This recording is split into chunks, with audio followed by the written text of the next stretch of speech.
Welcome. It's just gone 7 p.m. Eastern Standard Time, Wednesday, the 11th of October, and you are watching episode 108 of Regional Wrap.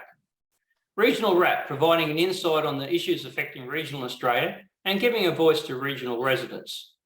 My name is Bill Bates, and joining me on this episode, burning our volunteers, are Paul Muir and Wayne Krogh. Paul has been a volunteer rural firefighter for the last 23 years, holding various positions, first, second, third officer and secretary, and responding to hundreds of OOO call-outs. He has lived on rural properties in West Australia and Victoria and currently lives on a 150-acre bush block just south of Townsville. In his paid work, he is a coral reef scientist, fully qualified to fight fires, who has worked for various governments and university organisations, but currently works as a marine consultant. He also designs and builds automation and monitoring devices for use in agriculture. Wayne, up until recently, a volunteer rural firefighter for 35 years, holding the position of first fire officer and group officer, Southern Townsville, for much of this time. He has attended several hundred bushfires and road traffic accidents and managed dozens of large-scale incidents. He has lived in rural areas all his life and currently owns and manages a 3,000-acre cattle property just south of Townsville. He also works as a bushfire management consultant and operates a heavy machinery and machinery repair business. Welcome, Paul and Wayne. Thank you. Thank you, Bill. Welcome tonight, gentlemen. Thank you for your time. It's really appreciated. If you just can each start with Paul and just give a brief history of yourself, maybe some of your misadventures as a child, how you got to Townsville, and obviously, Wayne, you've been probably down that area all the time, but you can too give us a bit of a brief on your background. Yeah, okay. Well, I think I came to Townsville about 30 or 40 years ago, maybe more, 40 years ago. I came up here to do marine biology at uni and fell in love with the place, and I've sort of been here ever since. My family's always sort of lived in semi-rural areas, so I was attracted to an area south of Townsville called Crocodile Creek. It's about half an hour's drive south of town. It's what the fire people call the I zone. It's kind of where the suburbs meet the bush. It's probably a bit light. It's probably not quite as many houses as a proper I zone is, but you still got a reasonable density of houses separated by bush. We're on 150 acres, but there's a lot of blocks in that area that are 20 acres. And the country's, it's fairly fire prone. It's Melaleuca, eucalypt. So yeah, as soon as we moved in there, my wife and I, 24 years ago, and as soon as we were there, our neighbour said to us, so you'll have to join the Rural Fire Brigade. So we did. We didn't quite join straight away, but then we had a fire on our block that started on the road and came in, and the Rural Fire Brigade came around, saved the block and stopped the fire. So we kind of felt indebted to the brigade. So we both joined the local brigade. And in those days, it was a very simple process. I mean, it was basically, sign a form and have a little bit of a talk from the first officer, and then you'd go out to a fire. I remember my first fire, I was terrified. And go out and get singed. Yeah, well, no, it worked well because I had a bit of a preamble with the first officer, and then he said to me when we got to the fire, he said, just stay in the carpool and don't touch anything, and so I did, and yeah, gradually worked from there, and then I did some formal training. Once I was happy that it was for me, did some formal training, and then I really enjoyed it. It's good community. It's a good way to get in touch with the community. I mean, it gets the adrenaline going at times. You get to make friends. You feel like you're putting a bit back into the community. And also, just in terms of self-interest, you learn how to keep your block safe and, yeah, so I guess that's my experience in relation to fires. I should probably talk to Wayne. Actually, the first big fire I went to, where there were multiple trucks running around, was actually controlled by Wayne. It was just down the road here. I don't know if you remember that one, Wayne. Yeah. And yeah, again, I was terrified. But yeah, it all worked out. Wayne ran the whole thing like clockwork. But anyway, I'll pass over to Wayne. Yeah, well, I've been most of my life in the Alligator Creek area. My younger life, I grew up out on a cattle property out south of Hewlett for a while, and then come to Townsville. And the first, we just grew up in Townsville. I did an apprenticeship, and as a motor mechanic, and I now have my own business.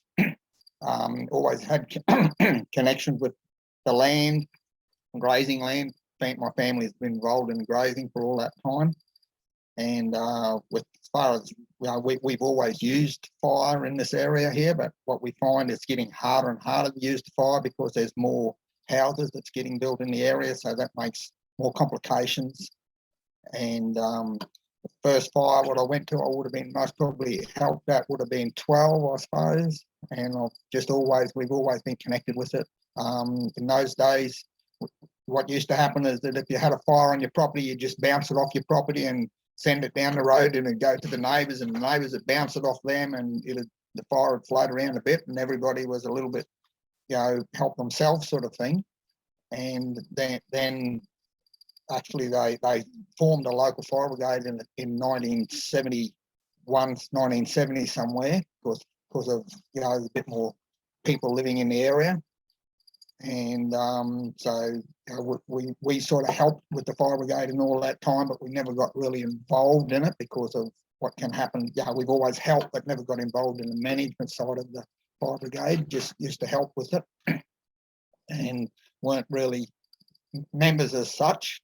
And the brigade sort of built up over the years, and the little brigade that was out here in the early 80s had up to 200 members, and anybody who paid membership was just a member. So it was very well supported by local people, but we still used to run in the same problems, like the fires generally that give you problems when no one's around, and so you're always short of people, and you just manage the incidents by just preparing to be short of the people, and you just managed it that way that you could.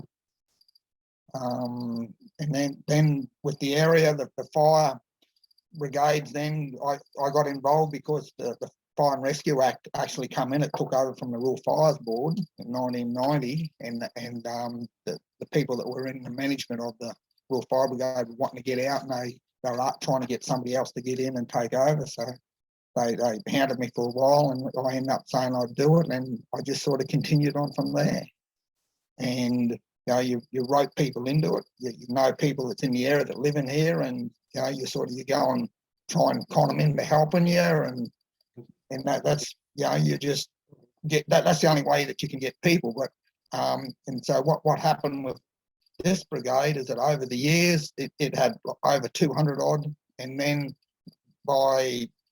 just most probably 3 years ago, it dropped right down to, or over the years since, it dropped down to about 30, and then 18, and then there was finally 18 in the brigade, and then there was 13 that got sacked from the blue card issue, just in the last two odd years.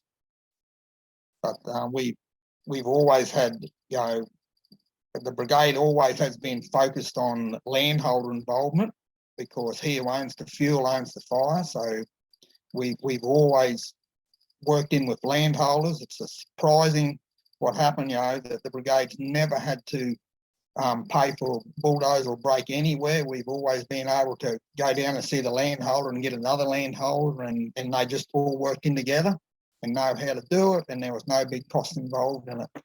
So that's all changed in later years now. I'd just like to go back to the original comment in regards to it was so easy to join years ago when it was fledgling. How do you think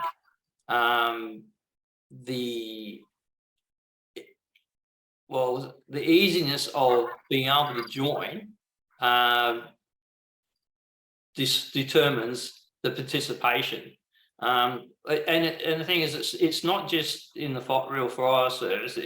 It's like anyone sort of who volunteers to help out at a sporting club or anything like that. You know, it's always a bit of a drag in sort of situation. But then if it becomes complicated, well, then the resistance turns up. And another thing I want to just touch on, there's been a number of papers around that the volunteer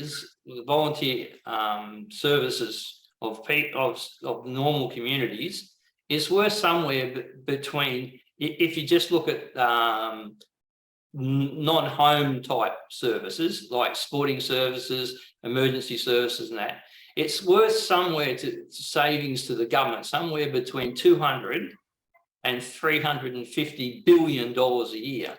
Now, when you talk about volunteers into sort of care and things like that, it actually gets to approach $500 billion a year. And there's not a lot in regards to the political sphere talking about we've got to capitalise on this and make it as easy as possible for people to participate in volunteers and enhance that wealth that's, you know, the wealth or money saving ability of what volunteers provide. So do you have an overview of sort of what you think it's worth to the community, and then Australia as a whole as sort of just for the fire service, the rural fire service throughout Australia, what's that worth to the community and to the government? I couldn't put a price on it, but there's one thing without a doubt that's the most important thing which gets talked about, but it doesn't really turn out that way in the long run when they have major fires, and that is the local landholder and local experience of the people just seems to be left out a lot of times, because the higher level management comes into when fires are happening and people sort of nearly get stood on, if you want to say that, because the higher controls are in place. So that is a very, very important thing that seems to get forgot about with particularly with fires, because of the local knowledge. You know, even search and rescue. If we have incidents here, we're on the edge of a national park here. There's people get hurt up there, and there's not many people know how to get up there.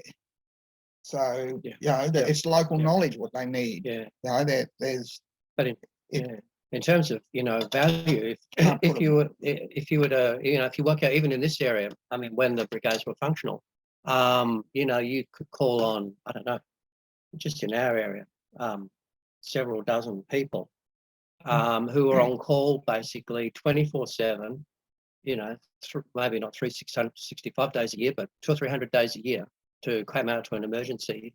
I mean, you imagine trying to pay public servants to do that, like just for this area alone would be unbelievable cost.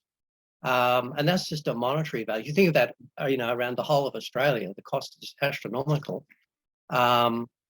But that's just the monetary value. There's also the social value to communities. You know, it helps build communities and form communities in rural areas. It's kind of a meeting point for people. So yeah, I think, you know, there's a big monetary value, as you say, Bill, but there's also a social value. And just in terms of your point about the ease of joining, yeah, well, when I joined 20-something years ago, it was just a signed piece of paper.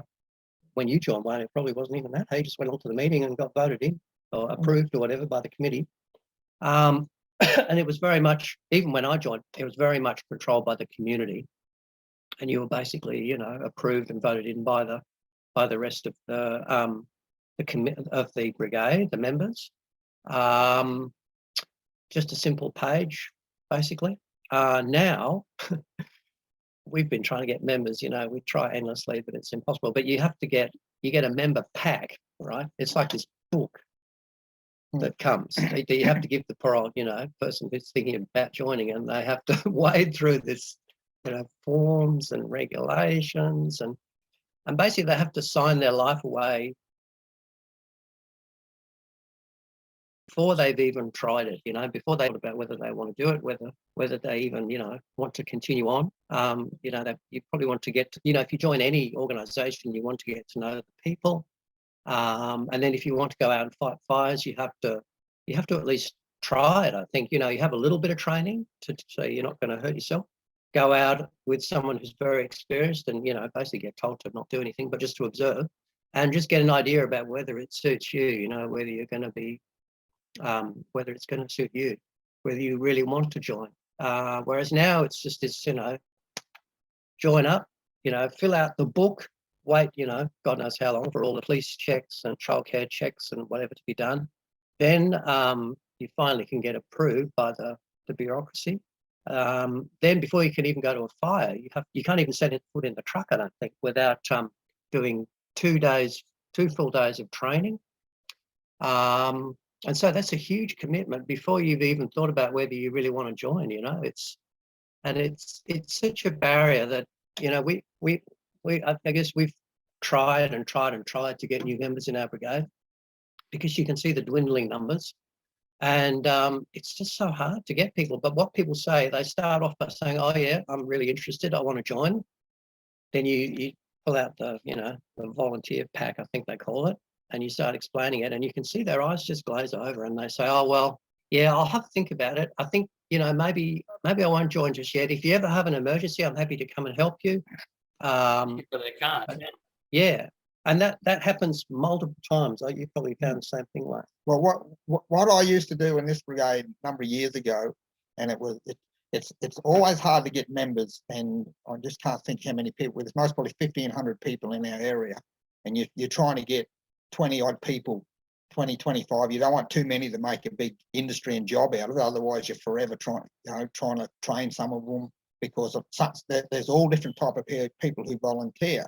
Some of them want all that flowery paperwork and all that stuff, but then a lot of times they're the ones that's not necessarily available. But the sort of stuff what I used to do here is when I went to a fire, I'd drag people along. You want to come to a fire? I didn't worry me whether they were trained or not, because I had enough confidence to know that they weren't going to get hurt, and I wasn't going to put them in a dangerous fire, but just your normal run-of-the-mill fires that we used to go to. And you get the people go there, and then they go, oh, I did, that's all right. So they may end up giving you a hand, and then they come later that they end up wanting to join. But, you know, it's very little in numbers. You know, we've most probably had 10 people that I've been able to do that with. There's other people that would always help, but they were never interested in joining up. And they were people I could trust very much at fires, and they're off other properties, but they never got involved because of what happens sometimes in politics and things. And, you know, a lot of brigades end up with politics, and because there's some people in the brigade want more training and they talk behind the back, and there's always a bit of friction that goes on. So as there would be in any type of volunteer thing. So it is an ongoing battle. But that for me, I think the best thing is the ease of what people can get in there. They need to have a range of ways to get in there. But the problem with it is that all governments are risk adverse, and they don't want to sign anybody up. They say things which aren't quite right. On one of the forms, they say you cannot turn out to a fire unless you've had this training, when that's actually a lie, because the first officer can ask them to come and help. And they're covered under the workers' compensation at the direction of the first officer. So the first officer has the power to call on those people. They don't have to be a member, and that's the power what I used to call on. But there's a lot of brigade around that didn't like using that power. They weren't confident or whatever it was. But I had no problem in asking people just to come along. But, you know, I knew what situation would be like. The change in bureaucracy, we'll call it, did that come about because there was a series of injuries or something like that? There was a history of people being put in dangerous positions. What was the catalyst of this oversight? I'll just say something. Yeah, you go first. Then I'll go. I just want to say about something there is that Good idea. what used to happen in the mid-90s, I had to buy my overalls and I had to buy my own boots, right? The government didn't want to know nothing. And that was when it was easy to join brigades. The government didn't really want to know your names too much, as long as you kept them in the book of the brigade, because that's where they were kept. The register was. And then because of people, giving up their time and wanting safety gear and all that, they end up giving people overalls and they'd only give them one boot, and the people would have to buy the other boot. The left or the right? Yeah. Well, what that means is that they'll subsidise 50% for your boot. You'd hop around. You know what I mean there? So the government would, if there was $100 pair of boots, the government would give you $50 for it.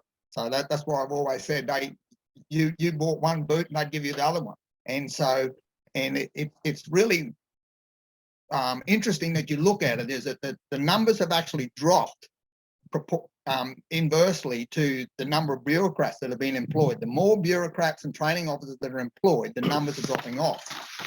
And it's most probably as a result of the both of it. But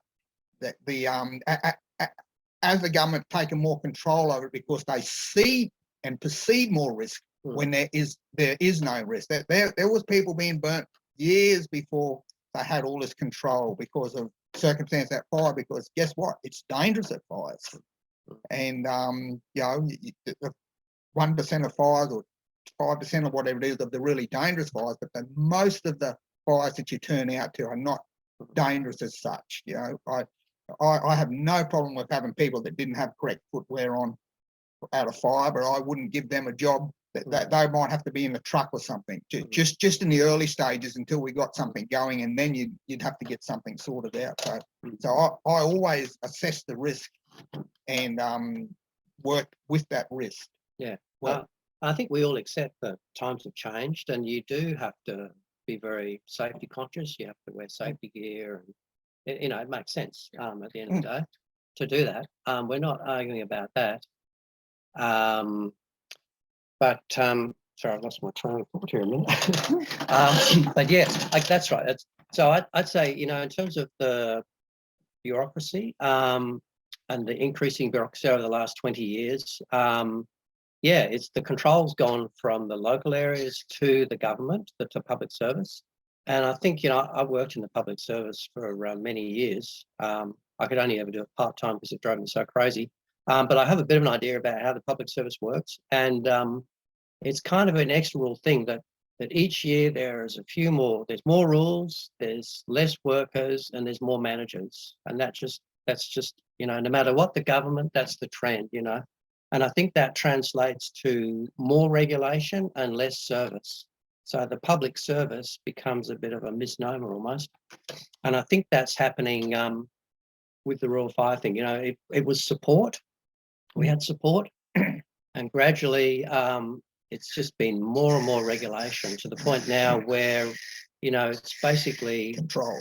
Yeah, we're now considered to be paid public servants, even though we're not paid, and we answer to the people in the cities, and we have to follow the chain of command. For example, I've been given a formal warning about the letter I wrote to the Bulletin the other week, Council Bulletin, about not, speaking to the media about perceived problems, and it brings the service into disrepute. And it's all things that you hear, as a paid public servant, one of the first things you learn is that you definitely don't ever speak out about the public service. And that's fair enough, that they're paying you, and they can say, don't, and you don't. But when you're not being paid and you've never signed up to be a public servant, to have those rules applied to you just seems it's wrong. Like, I think it's legally wrong to do that. I'm not sure. I'll probably have to test that, because I suspect, now I haven't been given a formal warning yet, but I'm about to be given a formal warning, and I suspect if talking here, I may well be told that, well, that's it. You can't be in the brigade anymore. And that's, they're applying rules. They're basically treating unpaid volunteers as paid public servants. And, I can speak from experience in the public service that, morale in a lot of government departments is very low. You have a lot of good people, but you have low morale. And, basically the compensation for it is that you get paid. Now that compensation is not available to volunteers. So I just don't think you can expect people to just sit there and take it like it. Volunteers have to be treated in a completely different way to paid people. And that, as the government bureaucracy, they just don't get that. They just believe in the chain of command and the hierarchy. And we're basically at the bottom of the hierarchy, and we're just a resource for them to use as they see fit. So I think that's the crux of the problem. So where do the permanent people sit in the organisation, and how close are they to the volunteers? Like for each brigade, is there a public servant full-time that sort of got access to you or control, or is it more centralised than that? It's centralised in the cities, so it's in the big cities. I mean, we're beside second biggest city in Queensland, Townsville. So there's a big unit there that controls a fair bit of North Queensland. I think there's, the main controls down in Brisbane. It's very much centred in the cities. I think that'd be fair to say. In Townsville, there's about 60 odd brigades, and there's one inspector level, you want to say, that of the rural fire service, and then there's regional levels go up higher, and there's most probably 2 or 3 training people in there as well for 60 odd brigades. So the support is sort of there. There's no problem, never been great problem with the support, I don't believe, but it is the hassle. What you were saying before is that, people know the amount of hours that I used to put into it, and they would say, surely you get paid. No, they didn't believe me. I never, because I do a lot of other things with the fire brigade as well. I used to, and what I say, and I say now, is that once they pay me, they own me. And so I was never interested in wanting to be paid, and that's why I'm. But Paul's been given a warning about coming here. Number of years ago, I got a serious injury. I got a broken leg at a fire. Of course, I'm self-employed. The compensation is very ordinary, and I had to get questions asked in the Parliament. But guess what? That's against all their rules. So if I followed all their rules, I would have been out on a limb and just left, and I would have just been one person. And rural fire brigades don't have a union as such. We're all individual. And the sad part about it is the government uses that to their advantage, without a doubt. And it I know, again, it comes back to because they're risk adverse. Yeah. And the decisions of judges or whoever that look into incidences and do reviews into things, they come up with such things where there needs to be more government management. That's what they seem to always come up with. And that's more bureaucracy. In regards to the training, so if someone turns up and wants to join your local brigade, do they have to go into Townsville and get trained by the permanent people in Townsville? Or what's the go? Or do you train them locally? No, they're accredited trainers who are accredited by the QFES, and they hold training sessions at various places around the region, and the volunteers have to go to those. So you can often lose a weekend going to training. For example, to pick up a chainsaw, you have to do a 2-day course. Doesn't matter if you've used a chainsaw all your life, they won't recognise that. You have to do a 2-day course. And chainsaws are a pretty important part of the kit in a truck. You can imagine a tree falls down over a track, and the only way to get out is to use a chainsaw. So it's pretty important, but to use it, you've got to give up one of your weekends to do stuff that you've been doing since the age of 10, Right. Even I own a chainsaw and knocked down a 20-foot tree on my own block. I mean, I don't claim to be an expert, but I know how to read an instruction and sort of keep it away from my body and things like that. I suppose it's reasonable that if someone's got to be with you and other people depend on it, they want you to at least be acquainted with the thing, but I'm not sure about a 2-day course. Yeah, I think a couple of hours would be good. But can I just jump in, Bill? And sorry, I don't want to steer this around too much, but we've done a lot of whinging, I suppose, about rural firefighters and how we've got it hard. But to my mind, the thing that triggered this, that triggered me to write a letter and triggered, probably the interview with you, and was an incident that occurred recently in Wayne's area, or Wayne's old area. Was a bushfire that occurred just south of Townsville about 2 weeks ago. This was in an area that burns, once every 2 or 3 years, quite regular. At least every 2 years. It's a pretty large area, but there's few structures in it. And Wayne's brigade, every time it burned, they'd handle it pretty much with themselves. And there'd be no fuss, and they'd work with the landowners, and they'd get the fire done with no fuss. Occasionally they'd call in us from a neighbouring brigade to give them a hand, but very rarely. That was in the past. All those volunteers that used to do that got sacked by a paperwork issue 2 years ago, which we can talk about later. And so then, when the fire occurred this time, there were these frantic calls by QFES to get volunteers. They couldn't get enough volunteers. They called in volunteers from as far away as Pentland, I think it was, maybe even further, long way away. Pentland. I mean, I'm still a firefighter, and so I got dozens of these frantic calls, to come and help at the fire, but I had the flu, so I wasn't going to help. So they resorted to using aircraft. So they used up to 5 aircraft, six aircraft, water bombing over a period of a week, and that would have cost, if you look at the monetary cost of the water bombing, that would be, I don't know, in the millions probably, a lot. And also there's the cost of all the volunteers that were pulled in from the regions, from other areas.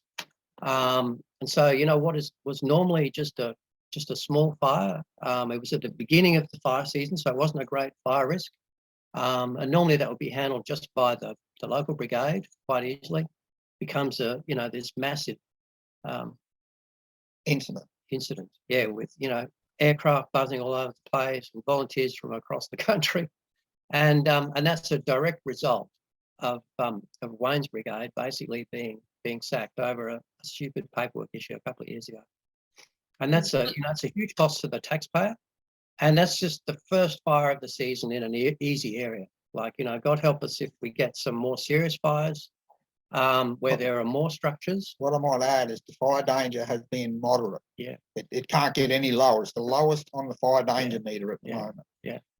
So if there's a season like the few surviving volunteers in this area are already, feeling pretty stretched, and there's not enough people to form crews to turn out. I guess one of the rules, which does make sense, is that you have to have a minimum of 2 people in a truck to turn out, and we often can't get 2 people. So we've gone from a situation in our area, and this has happened in neighbouring brigades as well. They've all been run down by these various regulations and paperwork issues. And so in the past, say, for my property, if I was away from my property, you could expect to get multiple trucks with experienced crews turning out to a fire if you needed it. And now I honestly think they'll be struggling to get, they'll probably have to bring a crew in from goodness knows where, people that don't know the area. So I guess one of the things is that it's significantly increased the danger to my property, and that's one of the reasons that I'm complaining, is that I think it's definitely going to become a community safety issue. And so, I think we need to ring the alarm there. It's not all about us whinging about, how things have changed as firefighters. I think we're trying to say, look, there's a real problem here. We think we know why, and it's causing a real community safety issue that needs to be addressed.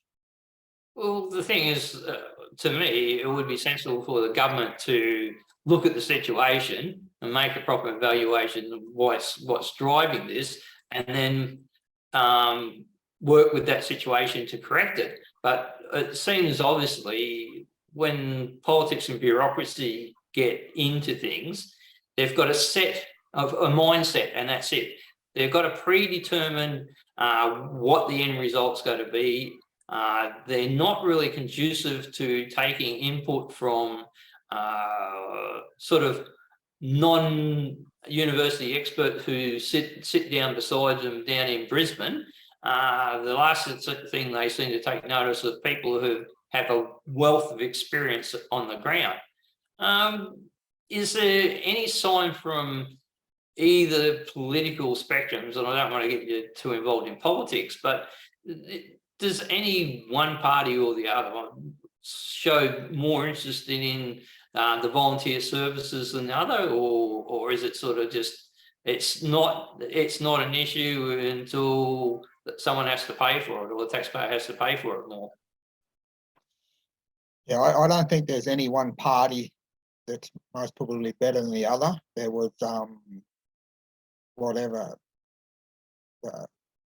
cutters or whatever it was with that over the blue card issue that they had been trying to do something with the blue card childcare issue thing, whereas both sides, the Liberal and Labor Party, both supported the idea of sacking all the people who didn't have blue cards as far. But you know, there's lots of reasons why we lose volunteers, but at the end of the day, we can't afford to lose one volunteer. We got to be able to keep every volunteer we have.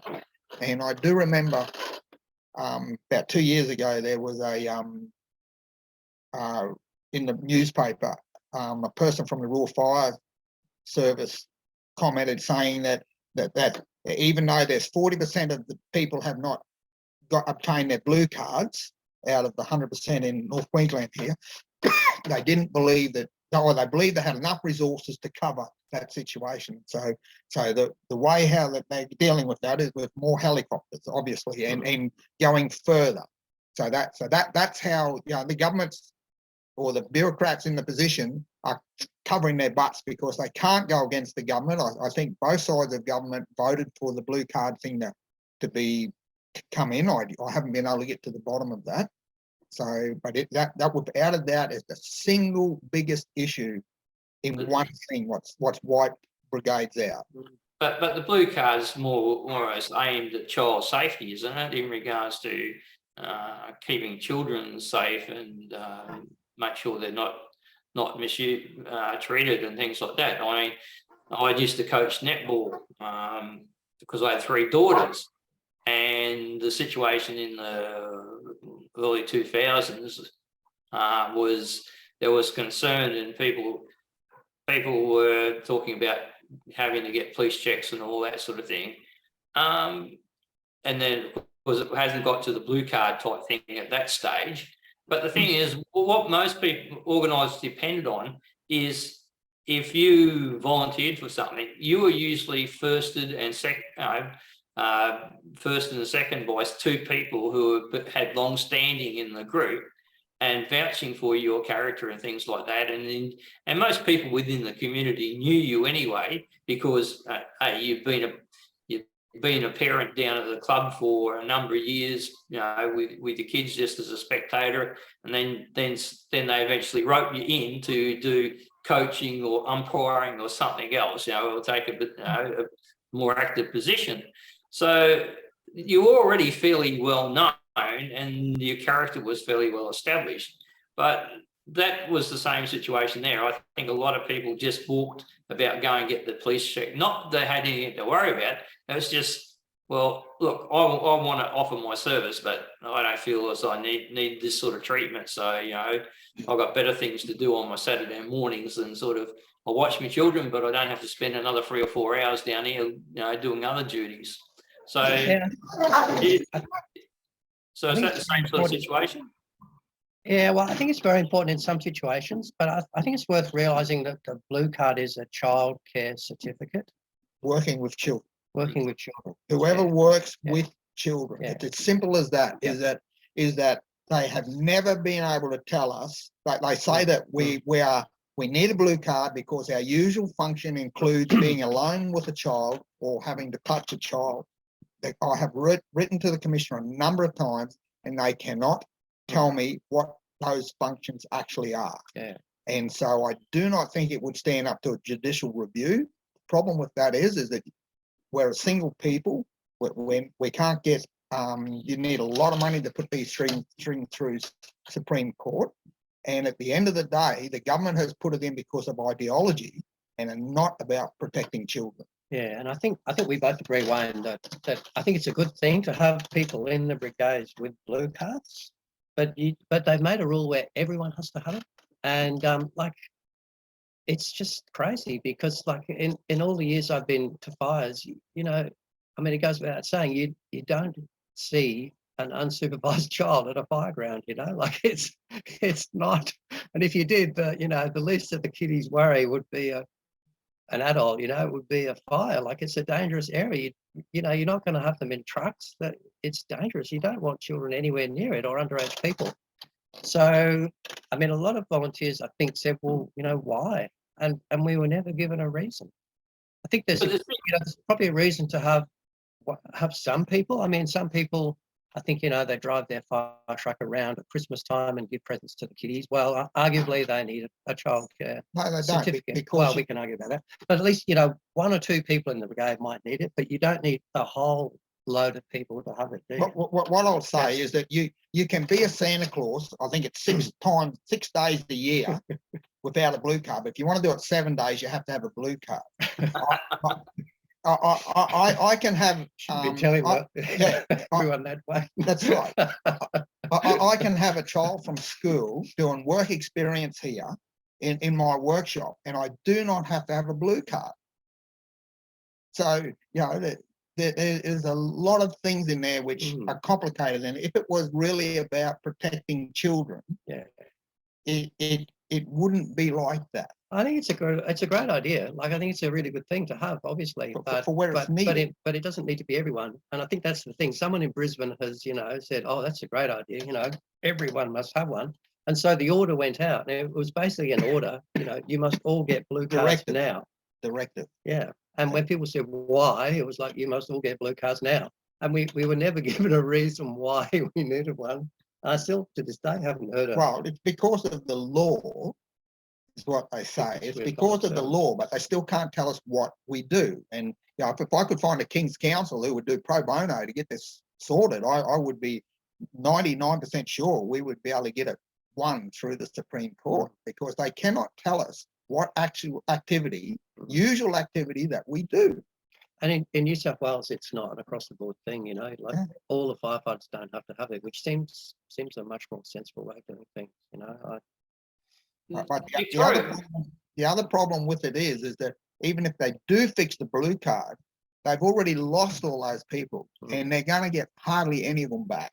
Well, they'd have to do a lot of apologising. Well, I can't see that. that. They won't do that. Well, that will never happen. It's when government and bureaucrats apologise. But Victoria's gone through, has gone through the same problem where, you know, the Metropolitan Fire Brigade has tried to, or the government has tried to push the Metropolitan Fire Brigade further and further out into the rural services. Now, there's a bit of a mix because in the larger towns like Ballarat, Bendigo, and that, it's always been the rural fire service, but a lot of it has been paid because they're big towns. They need a permanent fire force because houses burn down in suburbs or buildings go up. So there's a core there that are paid, but they're still called rural fire service. But then what happened is had the sort of rural branches that sort of were independent. But it seems like what's happened is they've tried to push more and more professional firefighters out into these areas, and the firefighters union is such a powerful union. It's huge, you know, their power, and they seem to be working along with the Labor governments to become more embedded further and further out in regional Victoria. But the regional Victoria is fairly small compared to regional Queensland. But do you see any sort of system eventually where professional paid firefighters from unionized filter out more and more from the cities?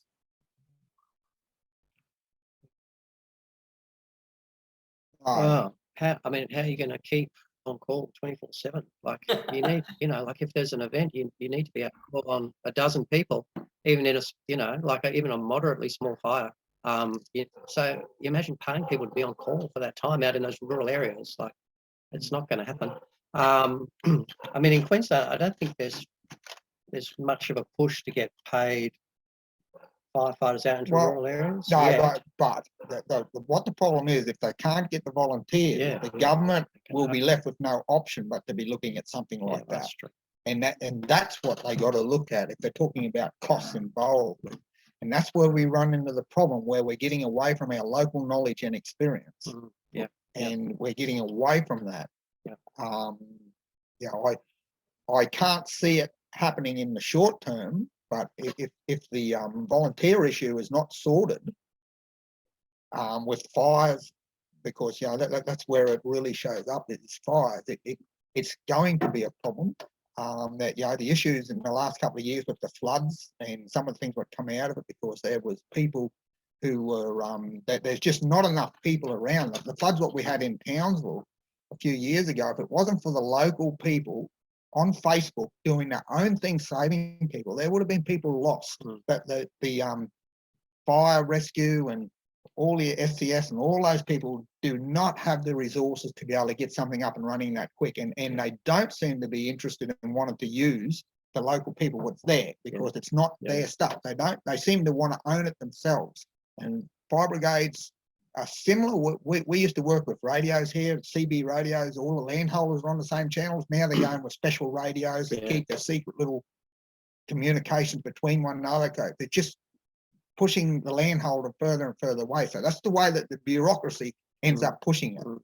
And it's a trend, result, or whatever. I'm not sure what it is, but it's the way that it's going. It's going away from volunteer. It is really going away. I mean, I guess good luck to them. I just can't see it.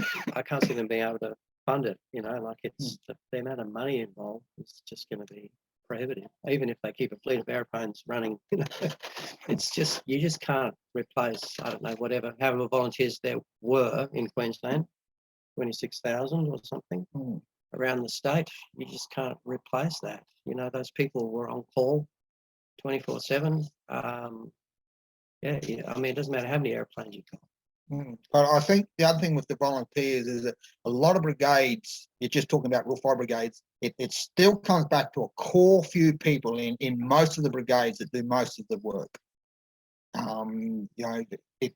It's still the few people that do it, and then they get the other people to sort of help. It usually ends up with a few people, whether it be a tennis club or whatever. There's always those few people, that the movers and the shakers, that always do more. Well, like you say, that's the core to every organisation, that you have this group who are really dedicated. But what they're really good at is communication to the whole membership.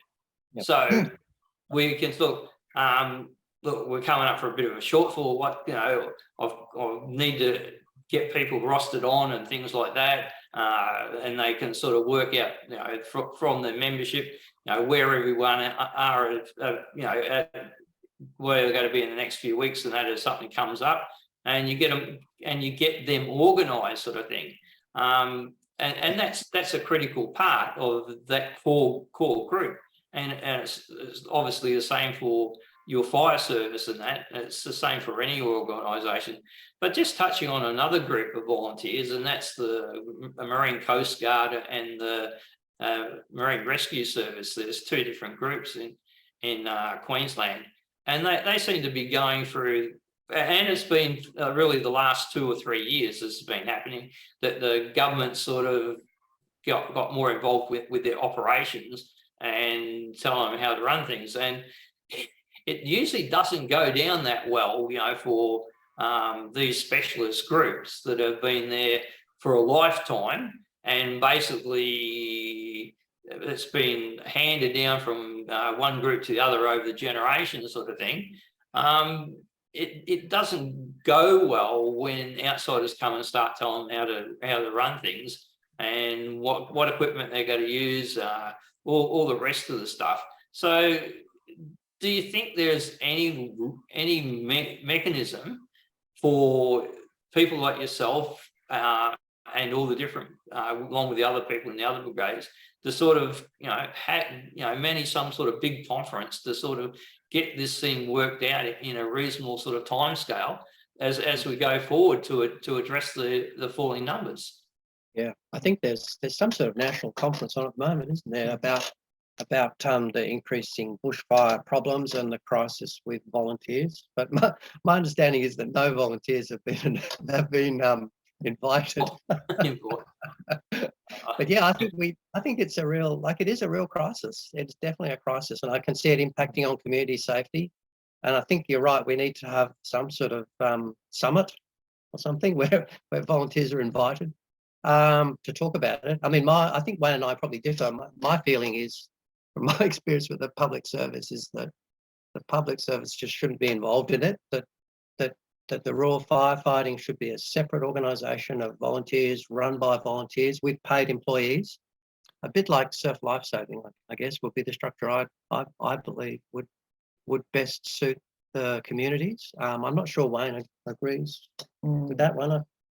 Yeah, I'm not sure how the lifesaving works, but all I know is that with rural fire brigades are not part of QFES or the government. Right? That's been determined. Is that it's a group of, it's an unincorporated group of people that get together, and we're all got nothing to do with the government. We work under an act when a fire happens and some things like that. But what happens is that there seems to be a lot more heavy control comes in over the top with the bureaucracy.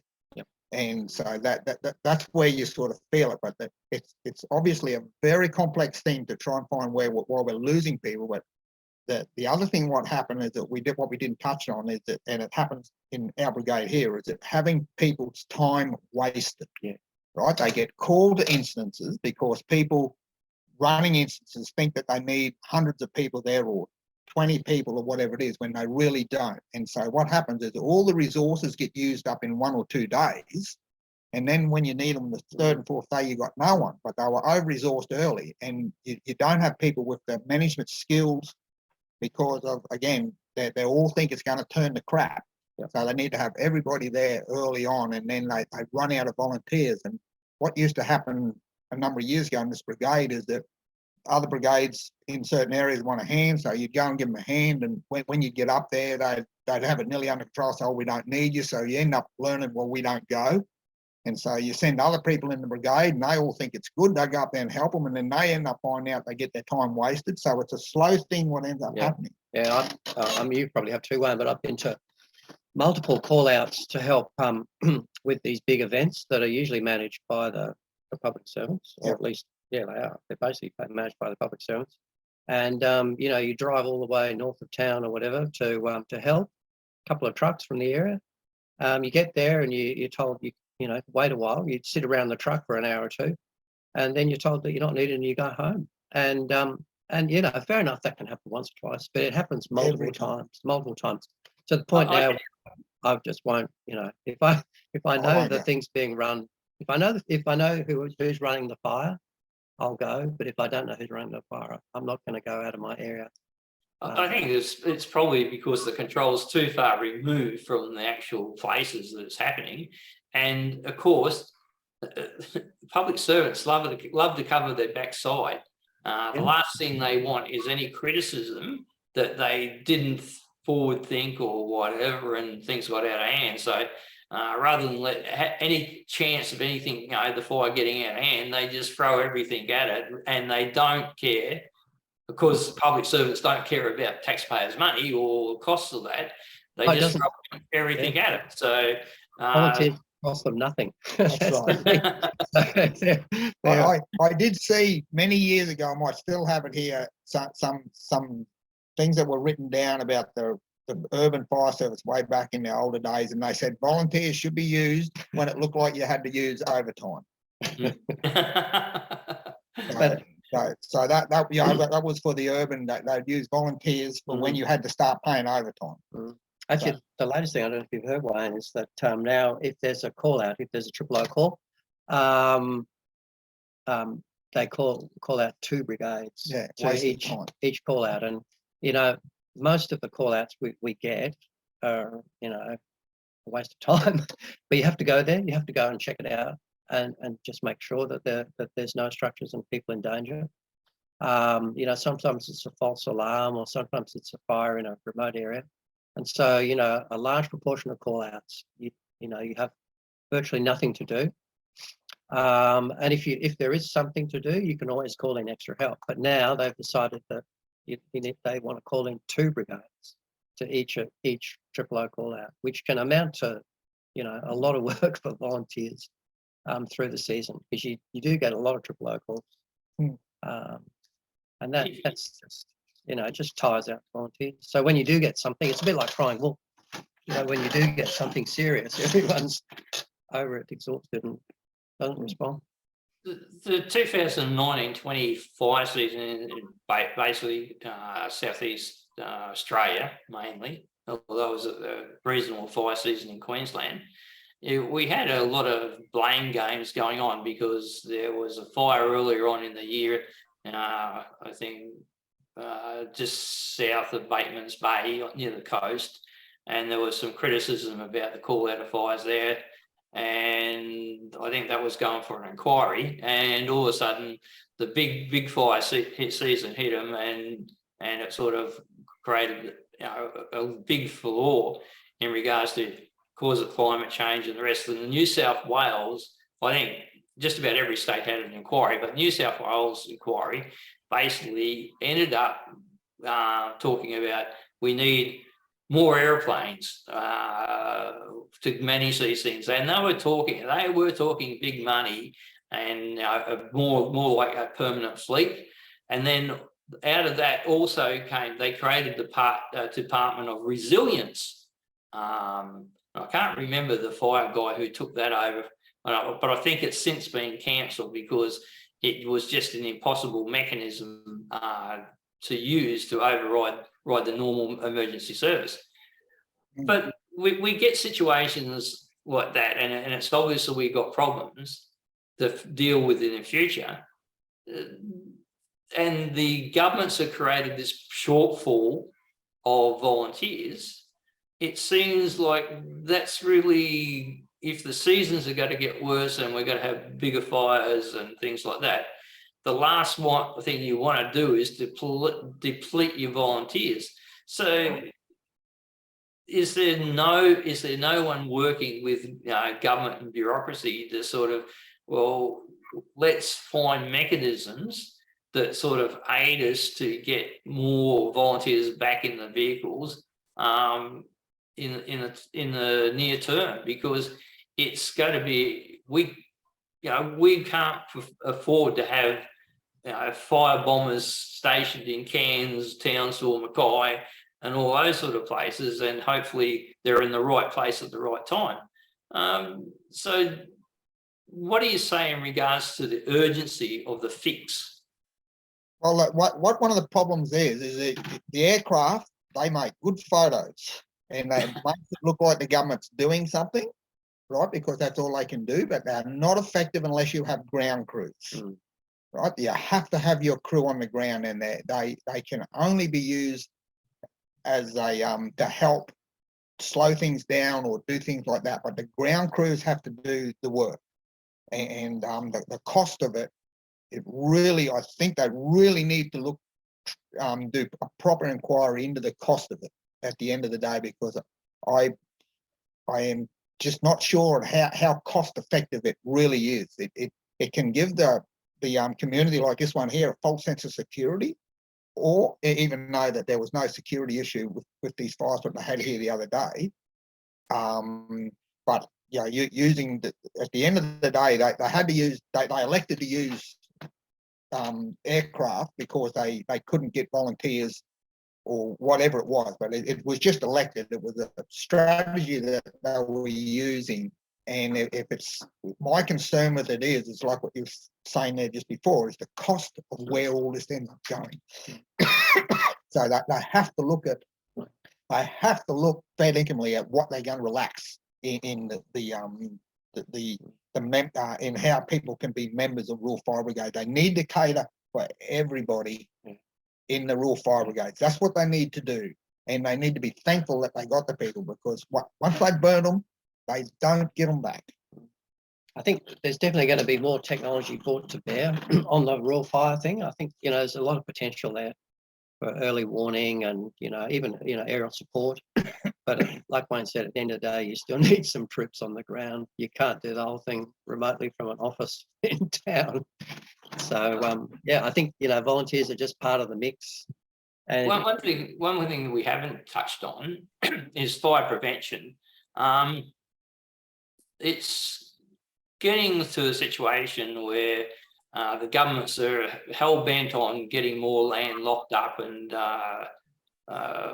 so basically you can live next to a national park that will never see a burn through until it's some major fire.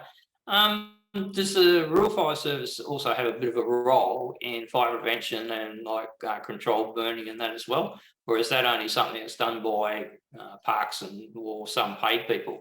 It's predominantly done by landholders, the landholders who own it. The fire service doesn't own any land, so I think I see a figure the other day where there was 500 or something controlled burns that were done in Queensland, and then it was questioned by the Rural Fire Brigades, and it was questioned whether it was actually right, because some of the slashing was put into it.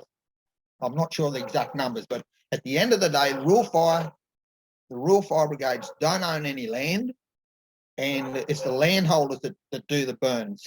And so there's a few areas around that need to be specially looked at, because the main roads are a landholder, the national parks are a landholder, forestry, all those people, and they have their own management things. But what I've generally found is that they always stay on the minimum side of what they want to burn to do hazard reduction burning, control burning, or veg management, or whatever word you want to use, because there should be some prescription about why you want to burn.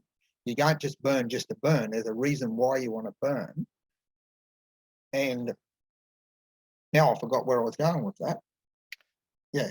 And so the fires have to be done by the forestry or the national park. So their management have the management involved, and fire brigades can help those people do it. Yeah, but saying that, we have, your brigade and our brigade, we've helped them. We help landholders. So we do a lot of helping and assisting. But it's the landholder that's usually the one that does the burning. There'll be some roadways or some reserves that might want to be burnt, that need to be burnt, because there might be a rail line goes through that, and a train can start the fires near the edge of it. But I think certainly in the past in our area, when we had a lot more volunteers, we would do hazard reduction burns in strategic places and help property owners a fair bit, because you had the people power to do it. Now you're stretched going to fires, so there's not only that, power, but it also helps with training, doesn't it? I mean, it's a controlled burn is an ideal way to introduce people to firefighting, because it's a cool weather burn. Got a good feel for the fuel load, the boundaries you're looking at, and you've got experienced people, and you've got the landowners present as well. It's an ideal scenario to sort of train people or introduce people into the Rural Fire Service. It can be, but you also have to be careful, because what ends up happening a lot of time when you get the Rural Fire Brigade to do a burn, and it's organised at a bit bigger burn, and they actually have a big heap of people there when they don't really need it. Because if you're doing controlled burning, you usually things are well and truly in your favour when you're doing it, so you don't need the sort of resourcing, and so you end up training the people to do these easy controlled burns, but having to have 20 or 30 people there, and so that does some of the training. I've always been concerned about that aspect of the training, because it's not a true reflection of what they do. I'm involved in doing contract burning and on some large land, hundreds of thousands of acres. And we can float along there and do that with minimal people. Whereas I'm talking most probably 6 people. Whereas if the fire brigades were doing that, they would have to have most probably 26 people to do the same sort of fires. So because it's a level of training what they don't get involved in for some reason. They train for the worst thing all the time, not for the easy things. It just sounds like normal sort of road maintenance, fill a pothole. You need 5 or 6 trucks and about 20 people to fill a pothole. But that's a normal situation with public service. Look, gentlemen, we've gone just over the hour. We'll sort of wind up now. If you'd just like to give your thoughts in regards to what actions you think and who needs to take the action to sort of address the situations in regards to retaining and getting members to return to the Rural Fire Brigade in the near future. You want to go first, mate? Yeah, well, you Go first. All right. Yeah, so I think the first thing you need to tell people that you can't treat volunteers like paid employees. That seems like lesson 101. And I don't think that lesson's been learned in a lot of places. I think, just getting back to just the immediate future, getting through the next few fire seasons, they need to relax the rule about everyone needing a childcare certificate. That's pointless. And perhaps even apologise to the way it was done to the members that were thrown out with some pretty nasty letters. Like, even, I've got the childcare certificate blue card thing. But I saw my wife, I think, needed to get it. She got some pretty nasty letters from the commissioner. They were, she's pretty level-headed. She actually wrote a letter to the minister about that. Got nothing back. But yeah, that's a good immediate action. I mean, further down the track, they need to look hard at making it much, much easier to become a volunteer, and for people to basically try before they buy, I guess. Ultimately, I think that the Rural Fire Brigades, they definitely need to go back to the situation they were 20 years ago, where they were in control rather than the bureaucracies in town being in control. And I guess my argument would be you need to wind that back further and possibly even make the whole organisation separate from the public service, but that's perhaps a bit extreme. Yeah, I mean, it's pretty basic stuff. Like, they need to just get into the psychology of volunteers and how to treat them. And I don't think they get that. Well, I can say this, is that it's in their words, but it's not in their heart. With the bureaucrats that deal with volunteers and what they say for it, it's really not in their heart. And I don't think really too many of them understand the true volunteering of what people do. Because it is pretty full on for people to give up so much of their time, and it is just not it's not really feels like it's appreciated. But if they come over and give you a pat on the back all the time, well, I'm not interested in any of that. I don't think that works.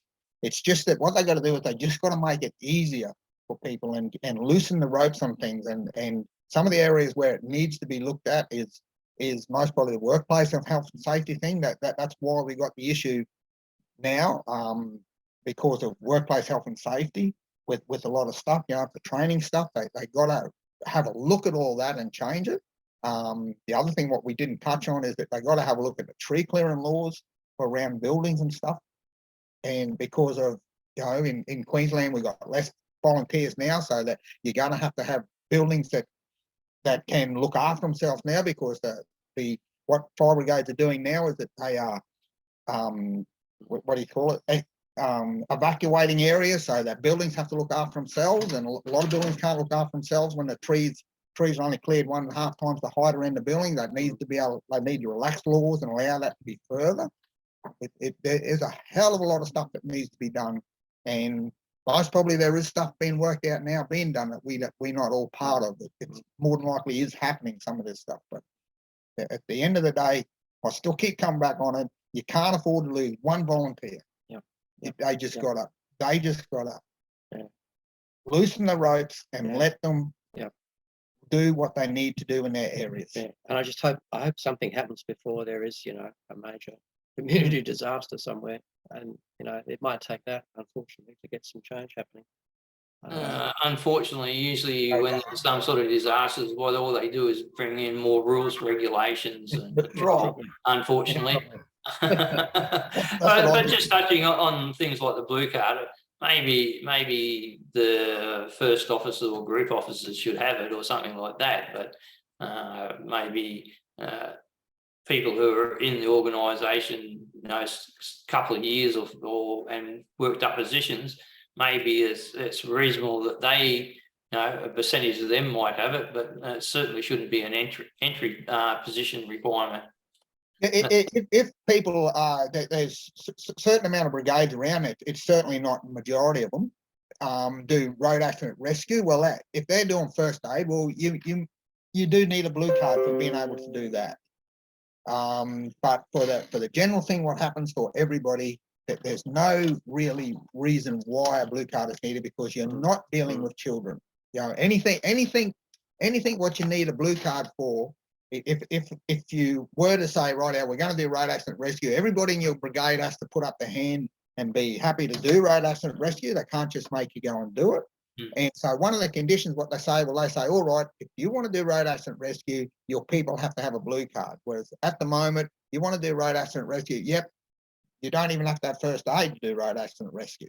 You just got to have 2 people in your brigade minimum to have first aid, because the first aid is not for other people, it's for your own people, because it's a workplace health and safety requirement. Well, there's a lot of rules there. Okay, gentlemen, look, I really like to thank you for your time. If you just hold on the line, I'll introduce next week's episode and just have a quick chat after. Thank you, Paul and Wayne. If you enjoyed tonight's show, please like, share and subscribe to our Facebook page and subscribe to our YouTube channel. Next week, we'll be revisiting the Murray-Darling Basin, where we've got a situation where the government is looking at even more buybacks of water. So we'll be looking to talk to people from the Southern Riverina irrigators and consultants, water consultants from the Riverina. So please join us then.